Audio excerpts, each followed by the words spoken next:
Can female ailments be healed through cannabis medicine? Gynica is a company working on medical cannabis research for women's health. Their mission is to develop medical treatments based on innovative technology combined with advanced knowledge of the pharmacological effects of cannabinoids, specifically targeting female symptoms and diseases. In this edition of Cannabis World Journals, Gynica tells us how they are betting on cannabinoids as the missing piece to effectively treat gynecological disorders. All right, welcome to Cannabis World Journals. Thank you very much for your time. Thank you for having me. So, when did Gynica start? Gynica was established at the beginning of 2018. After I've been active in the medical cannabis space for several years before that, I've established and co-founded another company in the field called Lumir Lab. I also served as its first CEO. Lumir Lab is a research and development laboratory providing services to different companies and players in the medical cannabis industry, both in Israel and abroad. Our lab was led and still is by Professor Lumir Hanush, who is actually one of the founding fathers of cannabis research, discovered anandamide, the first endocannabinoid, back in 1992, and has been researching cannabis for more than 50 years. Together, we've established a state-of-the-art lab, mostly focusing on analytical chemistry, isolation, identification, and extraction of active ingredients from cannabis. Our initial goal was to focus on everything except for THC and CBD. That's what we really cared about, meaning everyone speaks about those two ingredients, but we realized from a very early stage that actually we believe the future is not just in these two substances, but it's actually in the minor ingredients, whether it's different hundreds of other cannabinoids, as well as the terpenes, flavonoids, other polyphenols in cannabis that are as well active ingredients, yet still unaddressed not by the industry, not by the doctors, not by the scientific community. So this is what we started off in 2016, but around beginning of 2018, we wanted to also enter the development phase ourselves, not just to provide services. And what happened is that we were looking for the most promising candidates and what could be valuable for cannabis-based products, and started learning and identifying different fields. And one day we came across some papers that showcased the synergy between the endocannabinoid system with the female reproductive system. And moreover, the fact that the female reproductive system is actually the organ with the highest concentration of endocannabinoids, specifically anandamide. And as for that, it also added up to a wide variety of historical evidence of the use of cannabis to treat different gynecological conditions that we found, as well as real-world evidence from adult use and recreational markets that already brought such products, whether it's creams, vaginal suppositories, lubricants, that were already sold in the market, that received wonderful feedbacks and testimonials from patients and from women, that received relief for the first time. Some of them since for their whole life, it was the first time that they got some sort of relief for their pain or for different ailments. And with this in mind, as I mentioned, both the basic science, both the historical evidence, as well as the real world evidence that we saw, we realized that with all due respect, and the important thing is first and foremost to bring relief to patients, there is one thing: none of those products that we saw back then in the market were evidence-based or clinically validated. And why is it so important? And it's very crucial to speak about it, Why is it's so important to do proper research, especially when you speak about intravaginal use of cannabinoids or different products? So if we take, for example, smoking or vaping, so the safety and toxicity profiles of those consumption methods are quite well known for hundreds and thousands of years. But when we speak about intravaginal use of cannabinoids, no one has ever tested it, except for us, but I will touch it later on. No one has ever tested how do cannabinoids affect when used vaginally. Now, moreover, when we look at the effects of cannabinoids, so although sometimes it's neglected, but we have to put it on the table. The fact that there are cannabinoids that actually have the potential of risking women's fertility rate. We know that certain cannabinoids, for example, can impair ovulation. Now, why is it so crucial to first of all know it and then to address it? Because if we look at, for example, endometriosis patients, so women with endometriosis, their two main symptoms, I would say, are menstrual pain and painful intercourse. The third one is actually lower fertility rates. So on one hand, potentially, those products that we already see in the market might be pain relieving, and this is amazing, and it is so crucial to have such solutions. But on the other hand, potentially, we are providing relief to those women, but potentially are also jeopardizing their already lower fertility rates.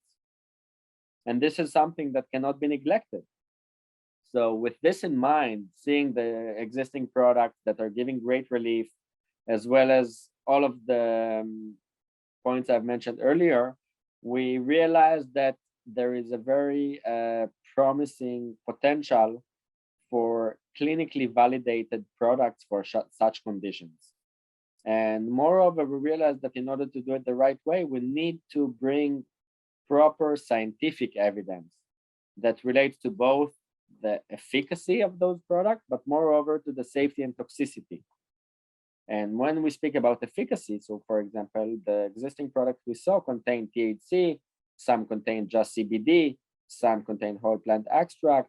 But why, for example, and these are, we see it in our studies, why do you just put inside of a suppository, for example, 10 milligrams of CBD and not specifically 12.5 CBD and 7.5 CBDA as an example? These are some of the things that needs to be addressed. You can't just say cannabis is good for X, Y, or Z. No, certain ingredients and certain ratios and concentrations of those ingredients can be more effective or less effective. Moreover, we see in some of our studies, for example, that let's say two different ingredients in one ratio between them will give a very strong positive effect. But if we'll take the exact opposite ratio between them, can actually cause a negative effect. So for example, a 2-to-1, again, this is just an example, 2-to-1 CBD to CBDA combination can be positive, but a 1-to-2 can actually do a negative effect. This is why we believe that such advanced product development should be taken very seriously and developed the right way, as you would expect from any other medical product. So with all these things in mind, we've recruited a marvelous team around us, including both cannabis experts, both gynecology experts, both pharmaceutical development experts, with the aim of bringing clinically validated and evidence-based products to relieve women's ailments and pain. So that's what we've been doing in the past almost 4 years. We ran preclinical studies for different conditions such as endometriosis, menstrual pain, and painful intercourse. We've developed 2 proprietary formulations that are actually vehicles. One is a vaginal suppository, while the other one is a lubricating gel. And each of those has several combinations of ingredients that we are now taking into clinical studies. Those clinical studies will be the global first of their kind. No one has ever tested clinically how do cannabinoids affect when used vaginally. And we are now waiting for final regulatory approval to initiate our global first clinical study to test, first of all, a phase 1 for safety and toxicity of our cannabinoid-based vaginal products.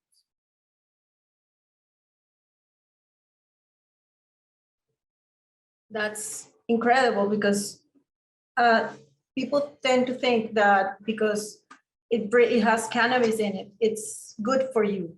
But there still has to be a lot of study and a lot of scientific and intensive research to really see what the real balance of it is, so that it can really benefit people. Because since the industry and the research is so early, I mean, it just started very few years ago, actually.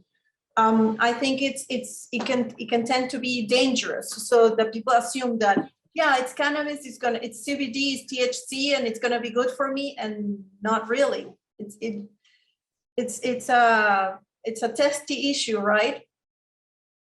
Indeed, and as you mentioned, it's not. We need to be straightforward about it. Cannabis is not a miracle drug, and it's not good for everything. It can be very positive for a variety of conditions, but it should be addressed properly, because we might also, although we want to provide relief and medical solutions for patients, we also might jeopardize their health if we don't do it the right way. Especially when we speak about more advanced delivery and consumption methods. How do you see yourself compared to big pharma, and how they approach, and their history that we have with big pharma, opioid crisis, and everything that we know so far? How do you see the ethics behind cannabis research at this time? I think that very unfortunately, the type of research activities that we are doing are quite rare in the cannabis space globally. Most of the market now is still focused on flowers and oils and on marketing, not on real medical products. Now, again, I'm not taking anything away from existing products that provide relief for patients. But when we speak about more specific conditions that are more problematic to address and to bring solutions for, especially when we speak about other delivery methods, then I think that we look at it in a way that we haven't scratched the surface yet, globally, not us.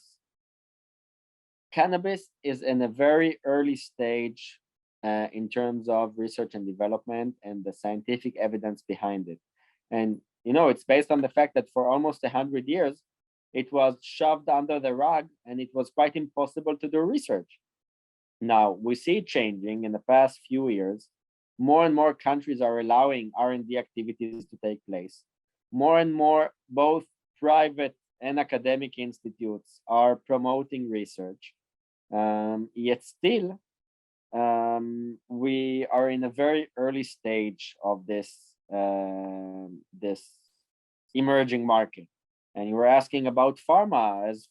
So far today, there are not yet significant players in this field. It has different, I think, basis to it, both regulatory and the fact that cannabis is still a Schedule I drug in the US, both the fact that some of them are still hesitant or still have the taboos and stigmas surrounding cannabis. But it seems like that it is going to change in the next few years, especially if and when cannabis will be rescheduled or descheduled, depends who you're asking, in the US. But I must say that it's very crucial for established companies, not just pharma, consumer goods companies, cosmetics, skincare, others, to hop on board, because once such companies are entering the market, so the standards rise. And they require, unfortunately, I say it without degrading anyone or bragging, but currently, majority, 99% of the active companies in the field are not following the standards that are expected from established industries. And as for that, also, once the big players will enter the market, they won't be, I don't think that they will be settled with the current standards. That's why we always believed, I must say, that we started our activities, as mentioned, in 2018. We've always looked at 2025, not like we haven't looked at what's going on today. We always thought that it should be seen as a longer term vision, because the standards and the requirements are changing constantly in every country, almost on a monthly and yearly basis. We see it globally. And still, as of now, there is a rising interest, and regulators are still finding their way on how to even deal with this thing called cannabis, whether it's for medical use or for adult use. How do you feel about, because you deal with a very sensitive subject, which is feminine healthcare, and this is a touchy subject in many aspects. What has been your experience regarding how the acceptance of the public and even the research community and the scientific community that you decided to pay attention to this issue and to how cannabis relate to women's health and feminine health? I mean, intimate health. So first, I see a lot of similarities between the cannabis world and the women's health world, in a way that both are stigmatic and tabooed subjects, and both were very unfortunately unaddressed for so many years and have been shoved under the rug for a while. And the positive thing lately I can see is that it's changing in both fields. So in regards to your question, yeah, I'm dealing with two. It's a double trouble, two problematic subjects. And it's not easy at all. Let's be clear about it. Both the fact that we're dealing with cannabis that brings its own, I would say, rejection behind it, and then everything to do with women's health, that although when we started was quite not even discussed, I must say that in the past 2 or 3 years, we see a change, not in regards to cannabis, but in regards to women's health and what's called femtech, female technologies. That is suddenly a term. Suddenly there is an understanding of the needs that are out there for so long and were not addressed. I always give this example of the fact that men have, the blue pill available, while I look at it as a privilege in a way. It's not something that is a core health issue. It's a privilege to have a solution for it. But for much more basic issues women suffer from on a monthly basis, whether it's menstrual pain, whether it's endometriosis, whether it's painful intercourse, or all kinds of menopausal symptoms that we've also started addressing. There are no solutions now, not even like real pharma. I'm not speaking about over the nothing. So it's an absurd. It's hard to digest it, but I am happy to see that there is a change taking place globally. And it also relates to just literally yesterday, we finished a 2-day conference at the second global Women's Health Inventions and Innovations Conference, which brought on board some of the leading figures globally in the field of women's health, both on the medical field, both in the industry, both in pharma, both in tech.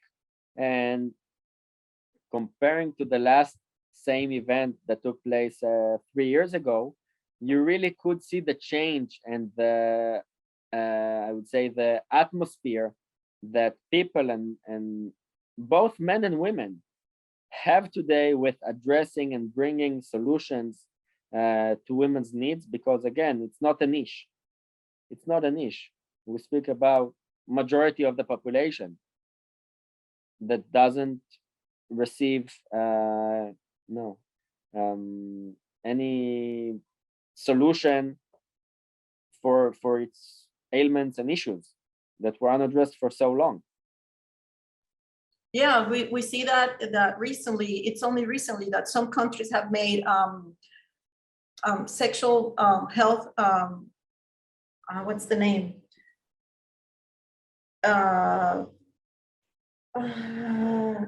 The word was just left me, but they made it free, so that you have look at Yes. the pads and tampons and cups and all that has become free for women in many countries, because they see that this is it is a health issue for many women and for the female population. So it's like you said, it's recently that this issue has taken flight compared to so many years of neglect.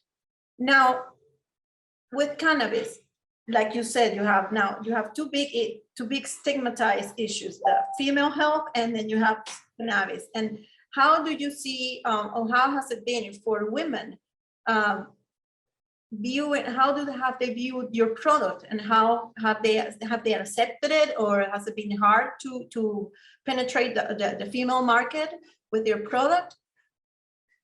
So first, I need to clarify: we are not yet in the market. We're not selling our products yet, because as a statement, we've decided that we will only commercialize our products only once we are fully confident that it is clinically validated to be safe. That's the first step. Although, some You start still in research. I understand. we are awaiting now to get our final approvals for our clinical study, as mentioned, which will be a global first of its kind for a vaginal product containing cannabinoids. And it definitely is receiving a lot of attention and many much interest from many countries.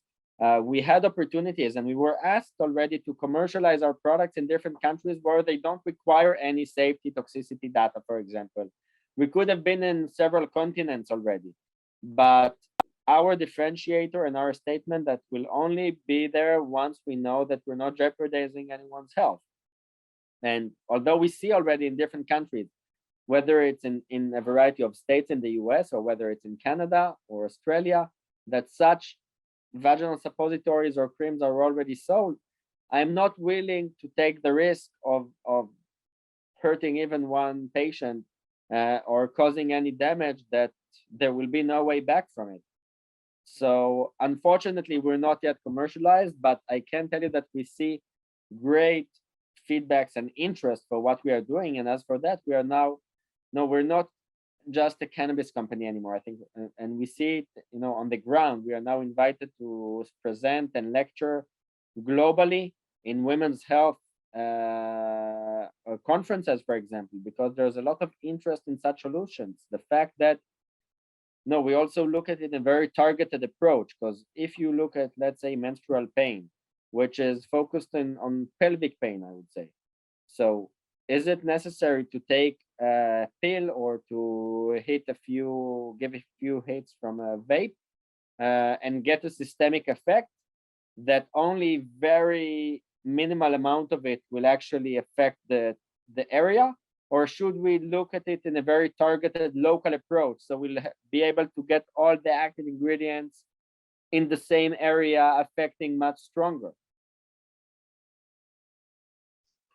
It's amazing. And I think that's something truly to admire, the fact that you want to be 100% sure of your product before going to the market. So thank you for that. I Thank believe you. that that's great. I wanted to know, can you describe a little bit the process of obtaining all the permits that you need to go on with the clinical trials, especially in Israel? Yes, so in Israel, there is the IMCA, the Medical Cannabis Authority, part of the Ministry of Health. And of course, you need to, in order to get approval and a license to touch cannabis and do any studies with it, you need to give a strong basis to it. So in order to just get our first initial licenses, we needed to already build a plan of what we're going to do, what are our goals. And the first step was to do preclinical studies. Preclinical studies are in vitro studies. What does it mean? It means to do experiments on cells that are relevant for certain conditions. So what we did was actually taking a variety. The first step was to get a variety of cannabis genetics and strains, extract them, and then test those extracts on different such markers or models that are relevant for the conditions that we are treating. The most promising ones that we've identified, we then took back to our lab and started fractionizing, taking all kinds of groups of ingredients in order to find if it's the whole plant or if there is synergy of just a few compounds, and which compounds and in what specific ratios and concentrations are they at. So this was the first step, and it was a long process of feedback loop that we all needed to get to. So our initial plan was to do a preclinical study. We applied for it for the Ministry of Health. It took us around 2 years. And after we needed to come back with the results in order to get approval for the next phase. And the next phase was in vivo studies, unfortunately, animal studies, that, as you would expect from a pharmaceutical product. Because although I wish we didn't need to do that, I prefer risking a rat than a human at the first stage. And I'm saying it again, very unfortunately, but it's the right way to go. So we had to get another approval to do this study. This was also a first of its kind. No one has ever tested how cannabinoids affect vaginally, even on animals. So it was a successful study as well. We're now doing another one, and we are now awaiting to get an approval for our first clinical study. So we had to build a very advanced, thorough protocol that's based on both on our research, based on the gynecologists that we are working on how to design and manage a clinical study appropriately. And we are now waiting for it to be approved. And hopefully in a few months' time, we'll establish this study. Sure thing. I hope I answered your question. Yes, of course. Thank you. And what about the government? Has there been like support from them, or have you found any obstacles? Maybe the taboo, I don't know. Not because of the taboos. I think we did find obstacles. Unfortunately, many companies in the field are facing such obstacles and hurdles because of, as I mentioned earlier, the early phase of this industry and the fact that no one, and regulators especially, don't know really yet how to digest and to deal with cannabis. Everything is quite novel and first, especially like studies that we are doing. I mean, it's very hard for them to grasp what's behind doing such products, not because of the taboos of women's health, but because it's based on cannabis and cannabinoids. So that's why, yes, we were and still are facing mostly regulatory hurdles. This is our biggest challenge, and it seems like it's a global challenge. I would say that it seems like it is changing both in Israel and globally. Regulators are more supportive, and I would say, moreover, are looking for more advanced research and development activities. So on one hand, we are getting a lot of support. On the other one, it still takes time. No, of course. Well, I think everything works like that. And yes, since it's a very new industry, yeah, I think it will still take some time, but we're going in the right direction. So yeah. I agree. Okay, now changing a little bit the subject. Can you talk to us a little bit about your team? Like who makes up Gynica? What are their specializations and everything? Yes, absolutely. So I mentioned Professor Lumira Hanush, who's our analytical chemist, chief scientist, really one of the founding fathers of cannabis research. But he's only responsible for the active ingredient side. But except for him, our VP R&D is Dr. Sari Puruchi Sagiv, Ecuatoriana, by the way, originally, who's most probably the most experienced professional in Israel in running clinical trials with cannabis, already 12 years doing that. And she's actually in charge of all of our clinical and preclinical development. Next to her, I'll send you the names afterwards if you would like. Next to her, we have our CTO is Chaim Bar Simanto, who is actually coming from 20 years of experience in the pharma field, specifically in the formulation of topical and dermatological applications. And he's an expert in microencapsulation that allows us to, for example, bring a slow release mechanism to our products.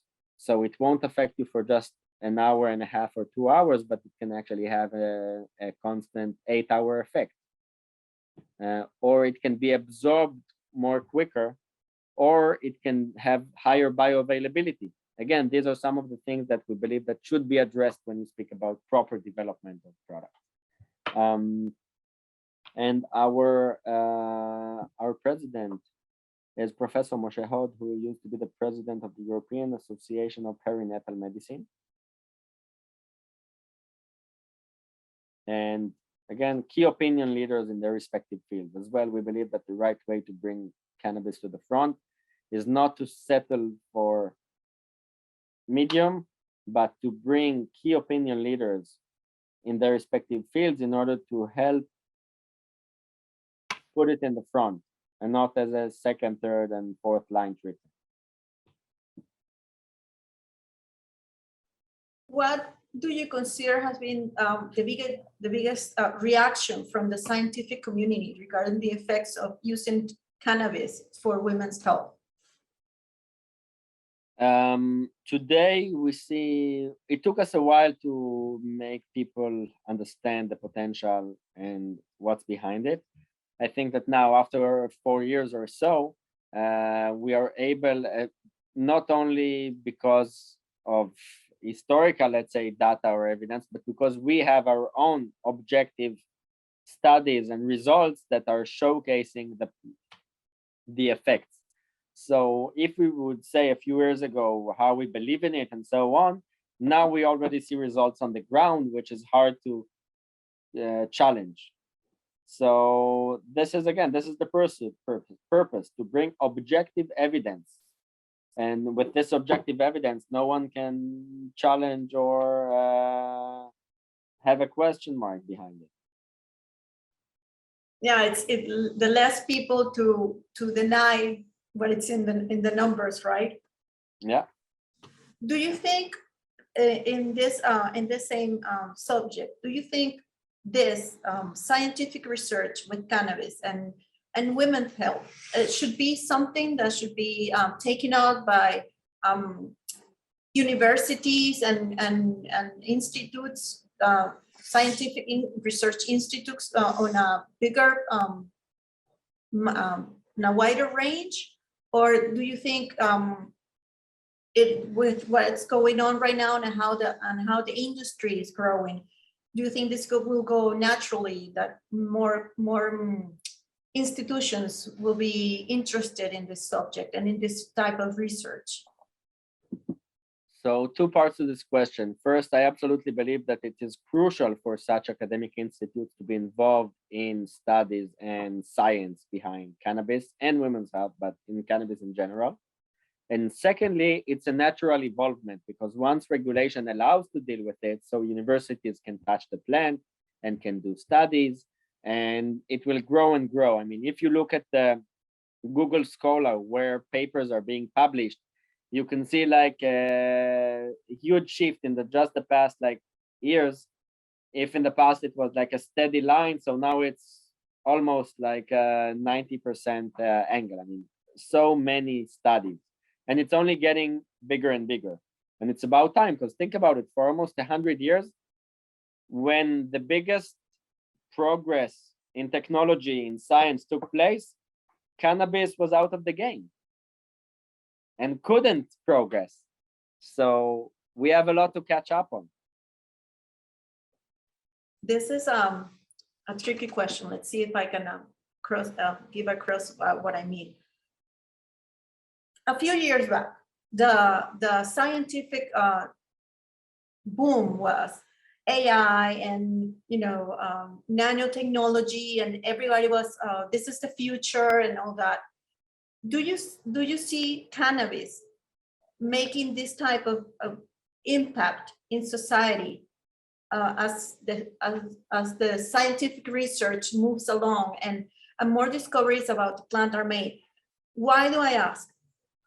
Before we've known that technology and robotics and all that was like a hush-hush subject, because there was a very big ethical question regarding that kind of research. Now we have with cannabis an ethical question, because like we know, the plant is still not completely legal all over the world. So we're dealing with a plant that has many benefits, and the scientific community is starting to get information and, like you said, hard numbers about it. But there's still that ethical question that we know some people or some research in some places still illegal. It's not permitted. So how do you see this this ethical question, and the same ethical question that you have, that you are not going to release a product without doing the complete research and verifying that it's really good for your future consumers? How do you see this ethical question evolving as the industry evolves and people and the plan moves along? Because this research at some point, it's going to be as normal to us as research in AI and robotics is right now. And so how do you see this future playing along? It is a tricky question.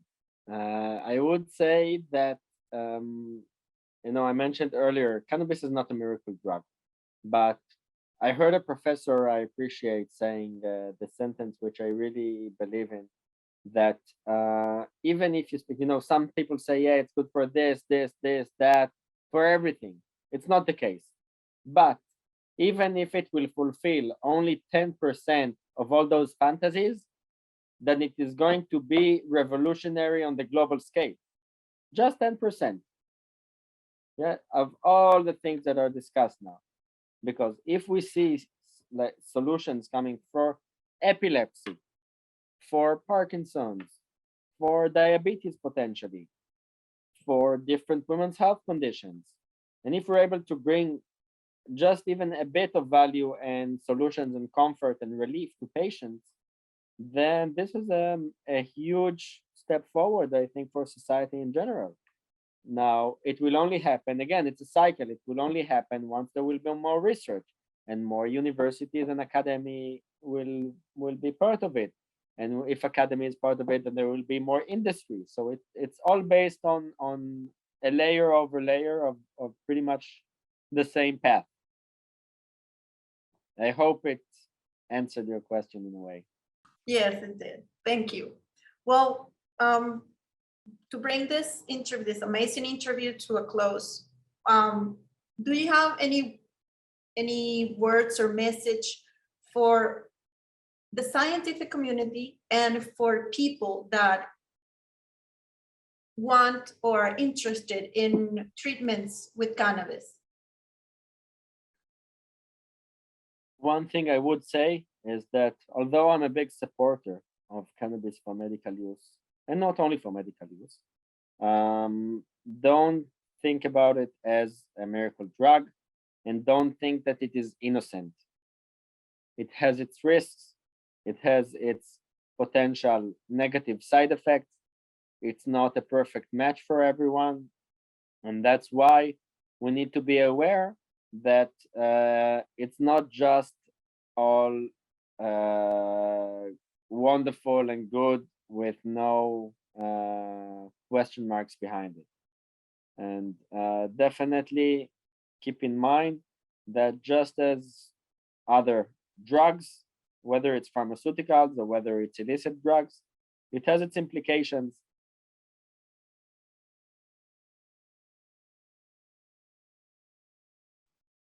Thank you so much. This has been really, really, really amazing interview and very eye-opening, to say the least. So, and thank you so much for thinking about women's health, because that is something really important and we have been neglected very much all these years, and we're part of society too, so it's important. I think that for me, it has been a really, really great pleasure. Thank you so much for granting us the interview. Girls, your turn. Yeah, thank you so much. This has been enlightening, truly. We have learned a lot with you today, and thank you so much. I'm sure all of our readers will appreciate the interview. So thank you for accepting. Thank you. I appreciate the kind invite.